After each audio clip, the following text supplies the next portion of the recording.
Welcome back to the channel. Don't forget to like, share, and subscribe my channel. Today, we're exploring how to make edge refinement easier.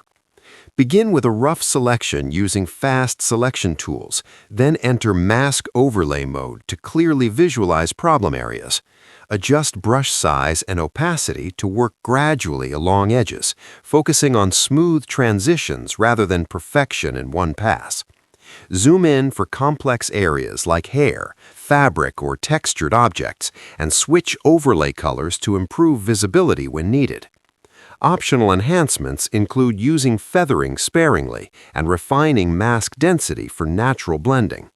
Improving edge refinement speed and accuracy makes every masking task more efficient and professional.